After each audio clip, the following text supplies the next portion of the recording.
then we went to meet her friend, Ella. How does she pronounce her name? I don't know. Elena.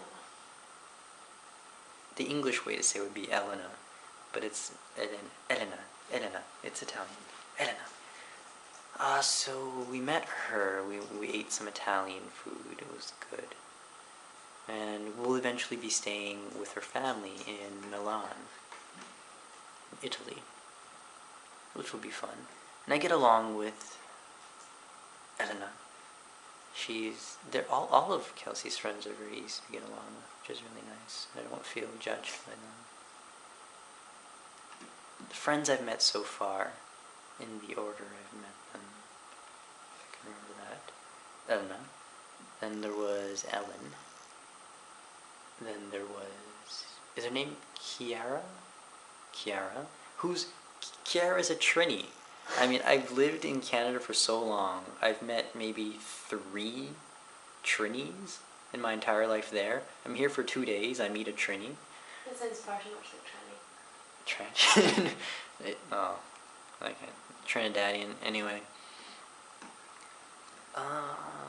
She asked me where my parents were from in Trinidad, and I don't even know. I said Port of Spain because it sounded right.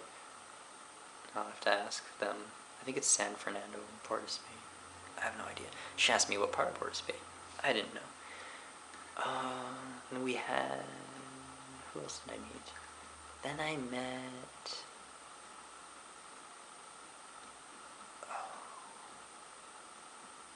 There was a surge of people at once.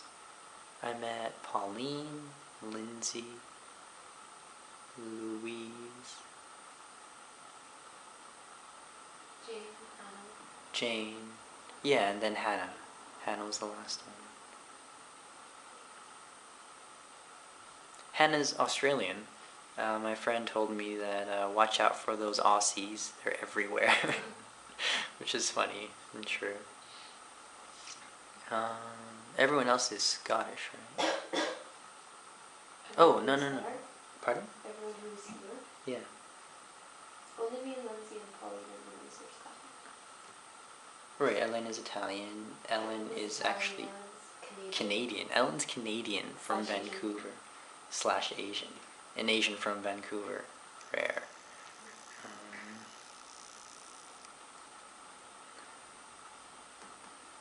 Jane's English. Oh yeah, I thought so. Yeah, she sounded British.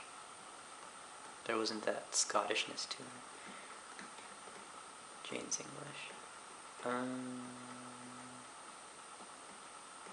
So what have we done? We did a lot of walking, which is nice. It's a good way to see the city.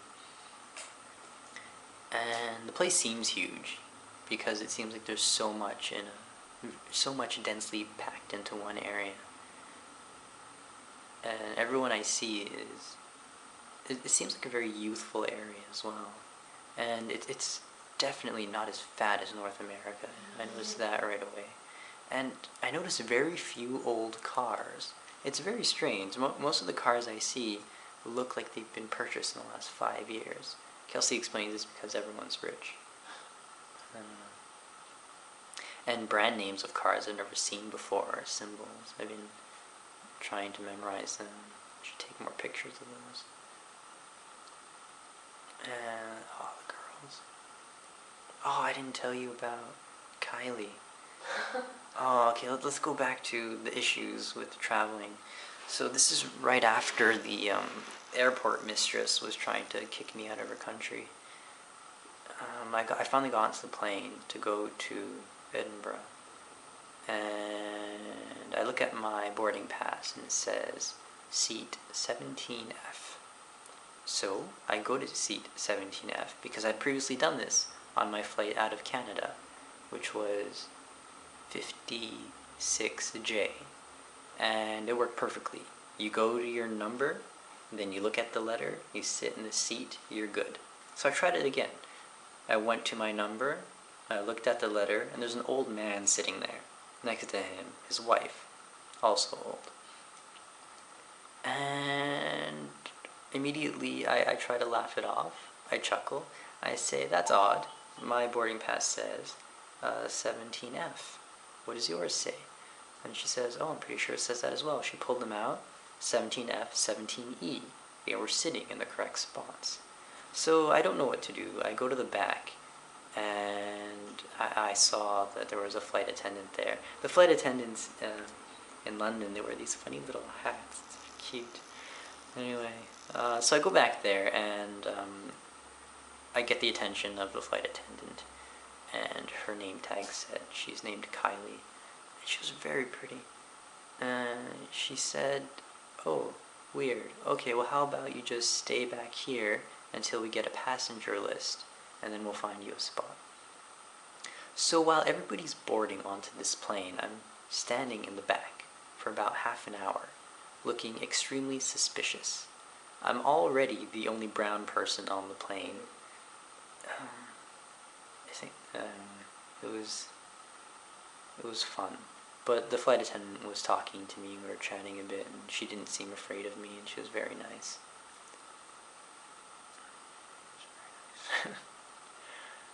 So then we finally found, so then she says, alright, so we found an empty spot, it was 8C. So I say, okay, great. I grab my things, I march to 8C. I marched there. I was proud to finally have a seat, trying to prove to everybody that I was supposed to be on this plane. I marched to 8C. And there's some little kid sleeping in my seat. So I look at him. I laugh nervously. I march back to Kylie. I say to her that there's a child sleeping in that seat. She says, what? So she goes to investigate. She confirms that there is in fact a child sleeping in that seat. And there's some moving around. All the flight attendants band together to try to find me a seat. And then they finally do find me one, which was just on the opposite aisle. So I finally sit down. The plane ends up being late. I don't know what happened. There's some sort of delay. Just kind of sat on the runway for a long time. And then we finally lifted off. And I landed. Yeah. That was that. Today, what else did we do? So the first night, I met Ellen the same day as Elena, right? Elena the same day as Elena. And we went bar hopping, which is interesting. And I finally understand bar hopping. There are certain things that you can only get in certain bars, or places, or eateries, or establishments. So we did that. I didn't get drunk. I didn't plan on getting drunk. The problem with meeting people after traveling, especially in my current condition, is I'll give you a timeline. I